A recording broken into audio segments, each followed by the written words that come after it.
There's a variety of different social media platforms out there, and in this episode we're going to show you how to use LinkedIn, one that you may have heard of but not really know a lot about. So we're going to cover that, and we've got Adam Harrison from the LMC to show us how to do that. Let's take enhance your primary care and learning.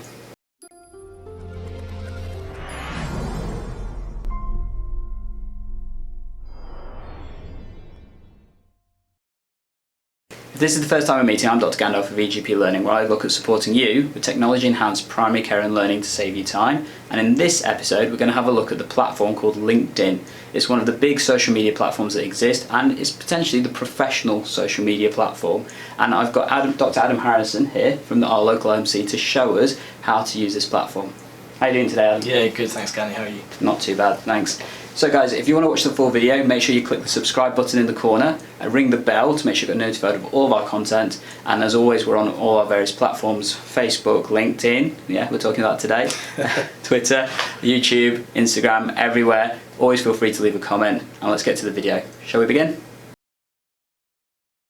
So EGP learners, we've got Dr. Adam Harrison here, and he's come to talk to us about LinkedIn. Asked Adam to come because he's been working as part of the local LMC and actually working with portfolio GPs to show them how to use this innovative platform potentially a bit more effectively than other kind of things like Facebook and Twitter that some of you hopefully do know about, but if not, check our other videos and stuff.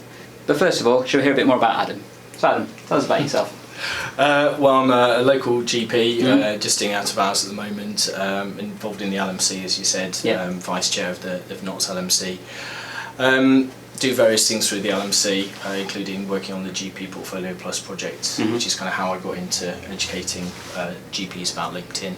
And I do other things, medical educator roles and medical leadership roles. So yeah, good portfolio, and I use LinkedIn to the max, I think. Yeah, I mean, can you tell us a little bit about LinkedIn, because some of our viewers may not know what it is and how it works and stuff. Yeah, so I mean, obviously it's a social media platform. It's primarily aimed at business and employment users, so it's a lot of recruitment, people go on there. But actually, more and more I've noticed it's being used for people to kind of spread inspirational messages, a lot of kind of coaching things on there, which I'm interested in at the moment. So I find it useful from that point of view. But I've had people approach me to recruit by sending direct messages from LinkedIn. I think it's a very professional, positive and sort of constructive, productive website, to be honest. Not so much of the trolling and things like that that go on some of the other platforms. Yeah, I mean, I definitely agree. I'd say it's a lot more focused around the work environment compared to, I mean, you're not likely to see things like cat pictures and that kind of stuff come up on LinkedIn. No, that's very true. Yeah, that's very true. But it does have a lot of power behind it. I mean, it's owned by Microsoft in terms of the kind of governance and the engine behind it effectively, and I know that in terms of communication it works quite effectively, and like you said, the potential networking and contacts is probably its biggest thing. If someone wants to start using LinkedIn, where do you think how would you recommend they go about doing that? So firstly, obviously sign up for an account, which is free, although there are paid accounts that you can get of different levels. But actually, I'm perfectly satisfied myself with the free one at the moment. There are a few limitations, but they're just minor annoyances rather than something that I desperately feel I need to be paying £35 a month for, sort of thing. So sign up, and then start finding some connections, and there's a very good search functionality, so you can literally plug in people's names or email addresses or names of institutions that you were educated at or worked at, and it will come up with lists of people, and you can send them an invitation to connect with you. And it's been said, and I'm finding this, that the best way to do that is actually to send a personalised invite rather than just click the connect button, because people can just ignore that, whereas if you click on the button two buttons away from the connect button, I think it is, with three little dots on, press on that, it comes down with personalised invite, and then you can send a message. I used to go to school with you, I think, or university, or I worked with you, would you mind connecting with me? Of course, you could always connect with us to start off with, Definitely. and then look at our contacts and connections, and kind of then you're only one step away from all these other people. And I've got 1,000 or so, and I don't know how many you've got. don't think I've got that many, but yeah, it's quite easy, like you said, to find people that you need to connect with, both locally and I guess more wider. And I know one of the functions, like many social media platforms, it will ask you if it can look at your existing contacts from whatever email you use to register. So I guess always worth potentially using your professional email that you use, because then it will trawl through those and say, well, all these people are currently on LinkedIn from your contacts. Do you want to connect with those? And then it will also ask an additional question for the ones that aren't on LinkedIn. Do you want to suggest them to join and stuff? Which clearly all these platforms want more people to be on them. But it's a really good and quick way of finding people that are already using it and to link up with. It is, especially if it's work related. I mean, I've tended to use personal email addresses, and so I haven't wanted to invite all of those people along. So I've never really done that myself, but I can see the virtues of it. But of course, you need to have a profile really for people to be able to see. You know, they might recognise your name from where you knew them from, but they may think, well, there's more than one Adam Harrison out there, or whatever. So that's why you need a profile with profile pictures and you know, summaries of what you're doing at the moment and so on. That's, I think, where we're going to go with that. So I know that Adam's been having a look at the LinkedIn profiles on our laptop here, so we're going to cut to the screen share in a second. But effectively, this is what a profile looks like, isn't it? So we've got, I believe, we've got mine up, so you guys can see what I look like on LinkedIn. So this is your home page rather than your profile page. Yeah, so this is what it looks like when you log in as a user from yourself, so not what other people would see, what you see when you're LinkedIn, kind of like, you know, the difference when you look at your Facebook profile compared to, you know, looking at somebody else's you've never had contact with. So yeah, I mean, it's kind of standard like most kind of platforms. You've got your user section and your feed kind of thing. Any, I guess, tips in terms of how to use this kind of home screen a bit more effectively? I mean, it's the first thing that comes up. You want to when you've logged in, it will automatically refresh. But if it's already kind of on in the background, and then you go back to that tab, you'll refresh it. It'll tell you what the latest postings are on your feed that are from your contacts. But they will include things from other people that your first connections have commented on or liked or whatever as well. So that's how you can start connecting with second degree contacts and third degree contacts and so on. So if you want to have a look at what's been going on recently, you can flick through your feed. But you can access your profile from here, or you can go to it from there, and you can look at the whole profile, or you can just look at certain things like posts and activity, which is your posts and activities. Okay. And like most platforms, it's got its independent messaging feature to contact other people. Now, we're not going to show you mine because I don't have the permission of all the people I'm messaging to share that, and you will see those messages. But like any other kind of messaging platform, it works, threaded discussions, that kind of stuff. And I find it quite useful because, like you said, one of the benefits of LinkedIn is because it's this whole professional aspect that people are looking at.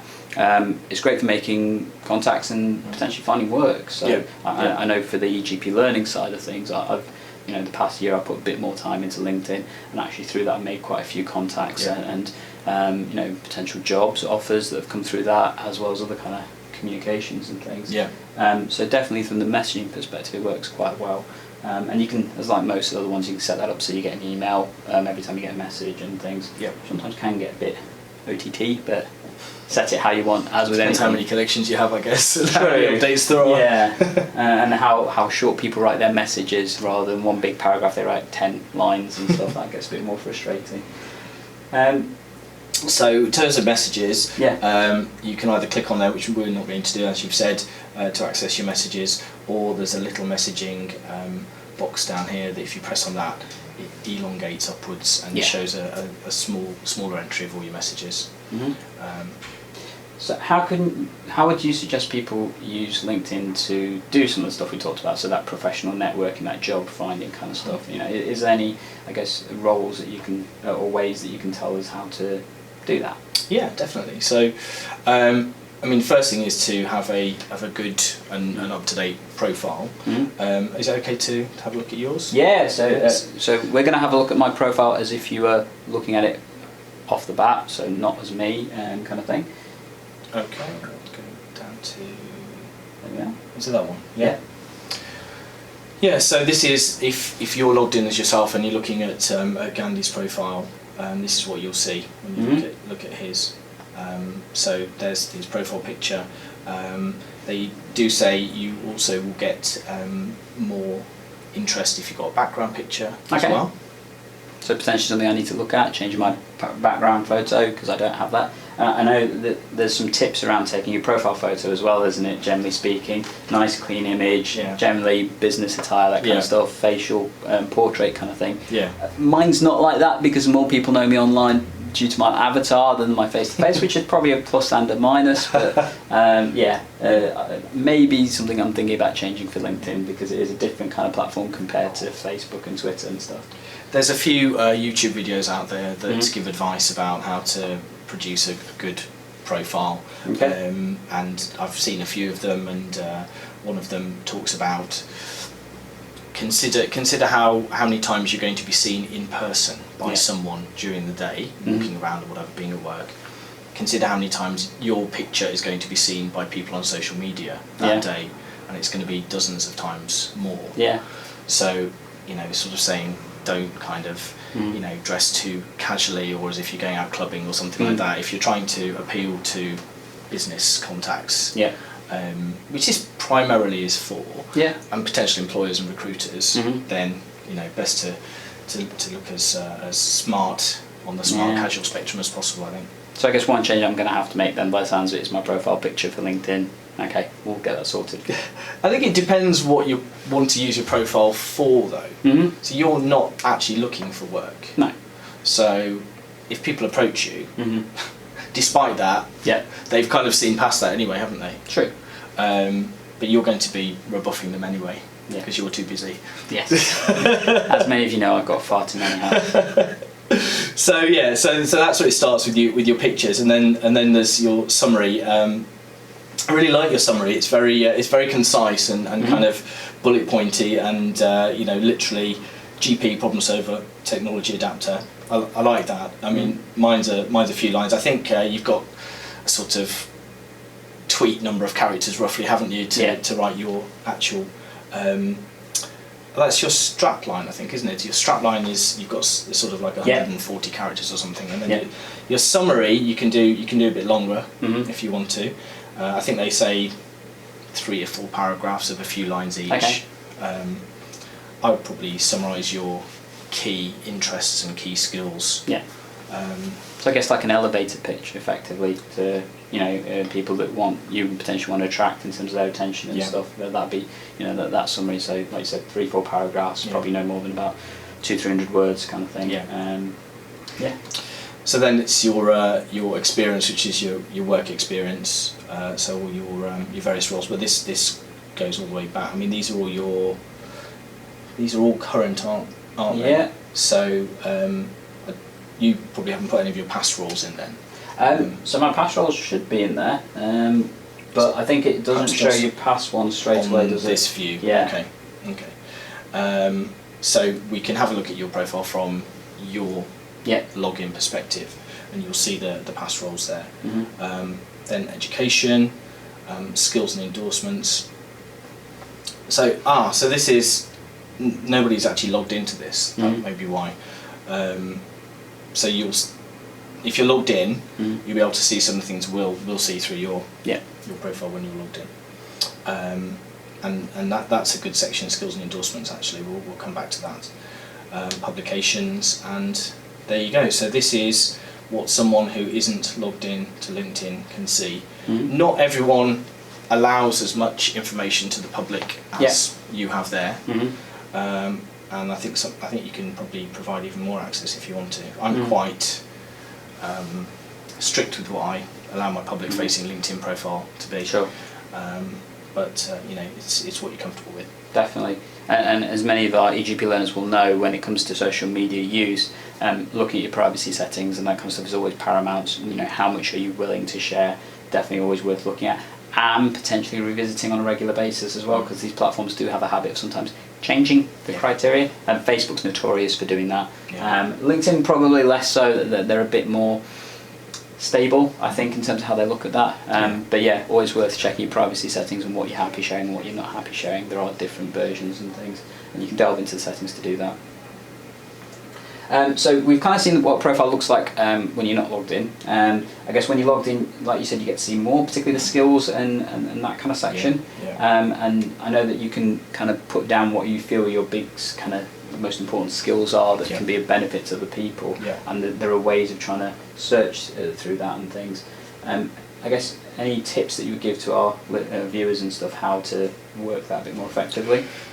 So it's known that from a sort of algorithm point of view, you'll get more hits and then potentially more connections and more offers and so on for work and the like. The more things, the more singing and dancing your profile is, essentially. So this is looking at it from you being logged in point of view. This is your profile. Obviously it can be edited there with the pencil. So we'll just skip through this bit for now. So the experience stuff is there, and so there are some past ones here. And there are even more. So these are ones that have finished, and these, if you're logged in, you'd be able to see if you're a connection to that person. Okay. So skills and endorsements, again about making you more attractive to be looked at, for your profile to be looked at, which doesn't necessarily mean people are going to connect with you. No. But this is where you're setting out your stall. So these are things I can do. So in addition to kind of perhaps putting what your key skills are in your summary section, have some of these as well. So for example, now I know full well that you've got many more skills than you've added on here. Yeah. But you literally, if you don't mind me just pressing that, I'm not going to add any. But if you can add these skills, and then people essentially endorse you. So I could go along, look at your profile, go, endorse Gandhi for healthcare, family medicine, etc., etc. And then there's the recommendations side of things, where people actually write, a nice summary of like either a mini reference, or I worked with this person on this project. So kind of testimonials, which obviously they can be helpful for people finding work and that kind of stuff. So that whole concept of using TripAdvisor, I guess, mentality that a recommendation is better than a sale or something like that, generally speaking. So we kind of looked at the personal profile, but one of the main benefits that you can use for LinkedIn is creating kind of like a professional or a branded version of your profile and stuff. And I know that's something I've recently started doing. So I've got an EGP learning page that I now post all the content that you guys see to, and then share from that. So should we have a look at that and show people what that looks like? Because I think particularly if you're looking at non-medical work, and kind of a lot of people are looking at portfolio work and that kind of stuff, this is potentially one way that you can really use LinkedIn effectively, isn't it? So we're going to have a look at the professional page for EGP learning. So there's that's the background picture is your logo there, and that's essentially the profile picture, isn't it? It's the logo as well. And again, this is the home page. So this is the news feed, and it's all the same really in terms of the functionality and the options and so on, and you can track what posts have been liked and whatever, and all the activity has been as well. So I guess one thing to always bear in mind with LinkedIn, and people always talk about the number of followers, the number of likes, that kind of stuff that you get. It's important to remember with LinkedIn that number is actually going to be a lot less than some of the other platforms. So when you talk about YouTube, people talk about millions and billions of followers and the likes and all that kind of stuff. Facebook is similar. You're normally in the values of millions to hundreds of thousands to have a successful platform. LinkedIn is considerably smaller, and that's fine. I know from my perspective, one of the reasons for that is because you're looking at a much more targeted audience, generally speaking. You're looking at that business focused kind of audience and mentality, and because of that, it is a lot less. So really successful LinkedIn people are in the tens to 100,000s of followers and that kind of stuff, compared to YouTubers where you're not really an influencer unless you're over 1 million kind of thing. Yeah. And I think it's important to bear that in mind. One of the other engagement methods I know LinkedIn uses is groups, though. I mean, what's your view on the groups function for LinkedIn?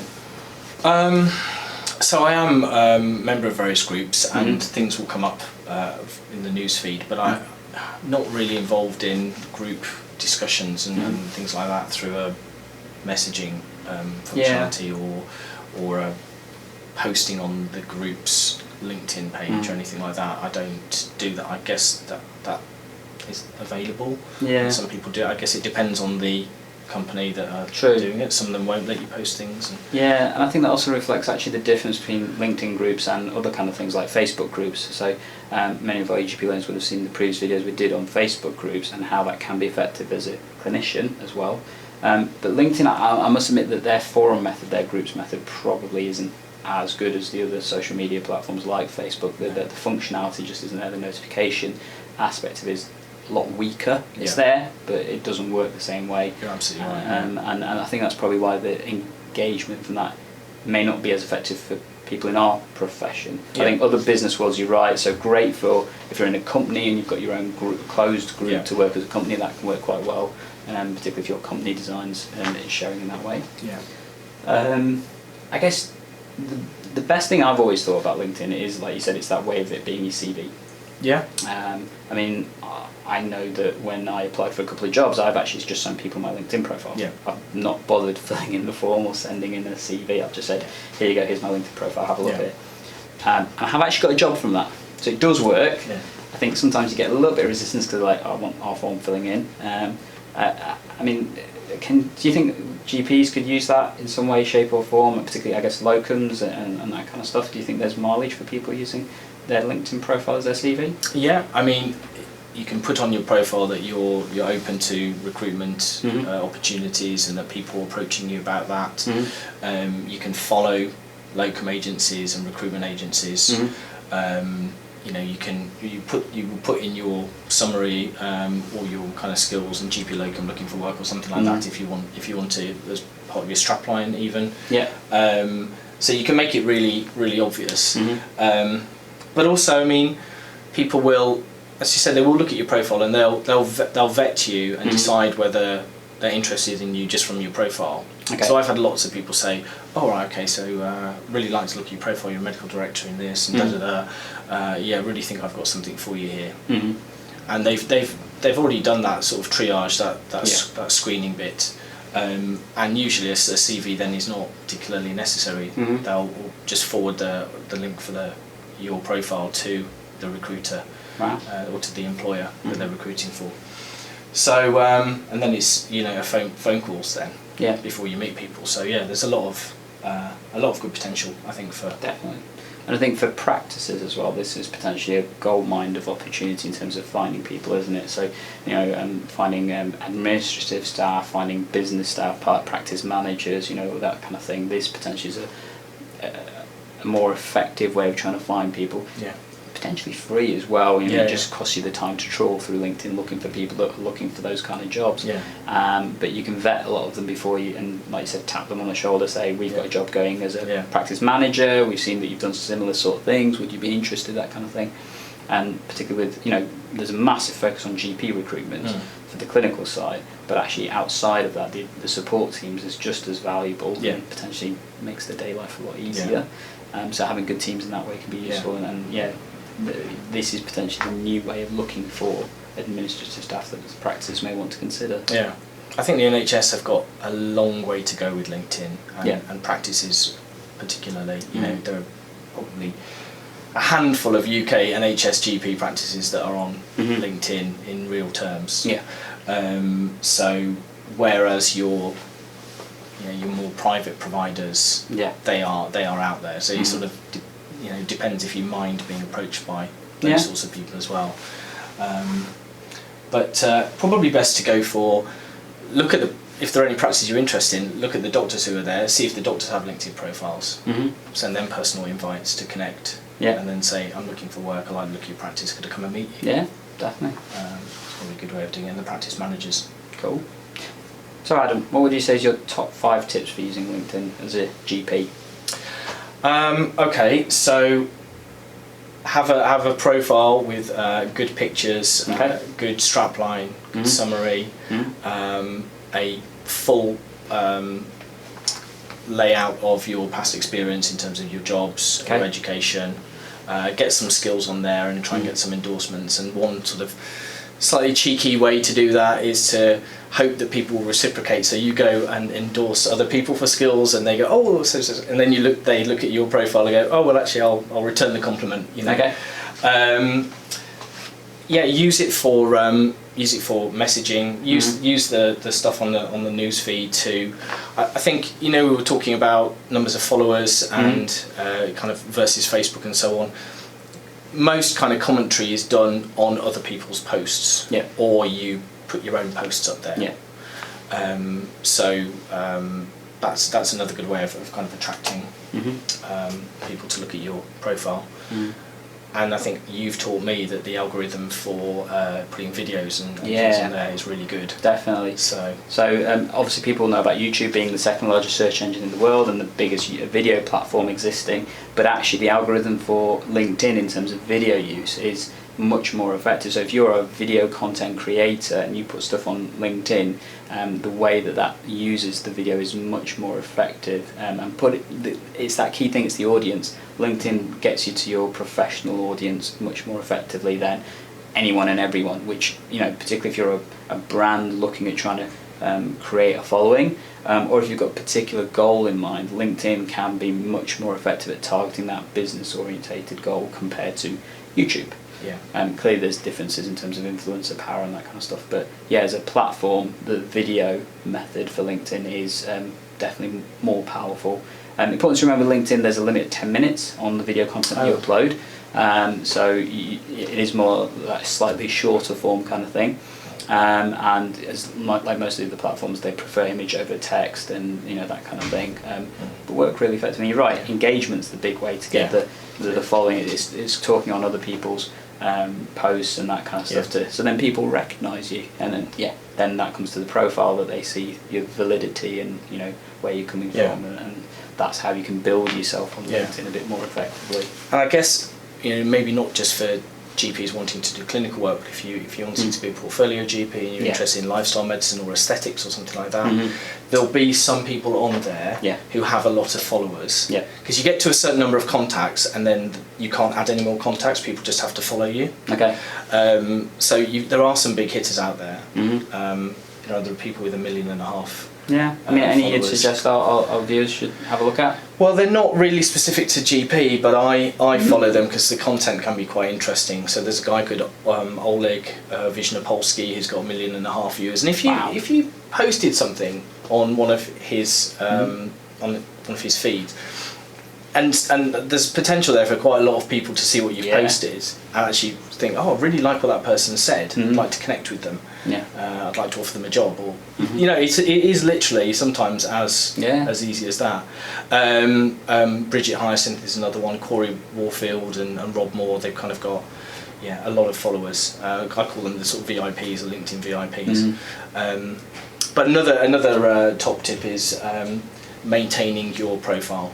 So it's a living thing. It's like a living CV. But also, it's been said that if you spend an hour a week and you post something on there yourself and you comment on other people's things, then it will just keep you noticed. Definitely. That makes sense.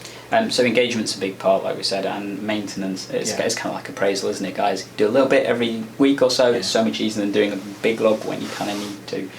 So I guess from that, the top tips I heard was make sure you've got a profile with a decent photo and stuff on there. Look at your kind of strapline and your summary of what you do and that kind of thing. Look at your skills and make sure they're up to date. Endorsements, and I've forgotten the last one you mentioned. Maintenance and engagement. So definitely stick with it, engage with it, keeping commenting and that kind of stuff, and you will grow rapidly, particularly if you've got a really powerful message and a useful message to get out there, because it works really well and effectively on LinkedIn. I've been more involved in the last 12 months probably, and I've gone from about 500 to 1,000 followers. Wow, that's amazing growth. I hope to catch up to Adam at some point. So guys, we hope you've enjoyed this video. If you've got any questions or comments, we're always keen to hear them, and you're welcome to contact me on Facebook, Twitter, definitely on LinkedIn, YouTube as well, and obviously to our podcast listeners as well, feel free to contact or leave a comment or a review. Adam's, I'll leave some of his contact details, so particularly his LinkedIn profile will be in the show notes and stuff for you guys to have a look at, and I'm sure Adam would be happy to support people if they wanted any advice and things. Yeah, and I've written an article about top 10 tips for your a good LinkedIn profile that's actually on my profile, so you can access it by connecting with me. So we'll make sure you guys have the link to that as well. So, you know, Adam's top 10 tips. So you heard his top 5. You can't remember them all. You get to have a look at those. And like I said, one of the things that I would suggest that all of our listeners and viewers and stuff have a look at LinkedIn as a platform for the professional worker. It is probably the one of choice. So many GPs I speak to sometimes feel really apprehensive about using social media because of the clinical and professional aspect. LinkedIn definitely makes that a lot more manageable and sensible because it's focused on the professional aspect and things. As always, guys, make sure you click the bell to subscribe to our platform to get all of our content first and foremost. And as always, we're here to try and help save you and your patients time by enhancing your primary care and learning. Catch you in the next episode.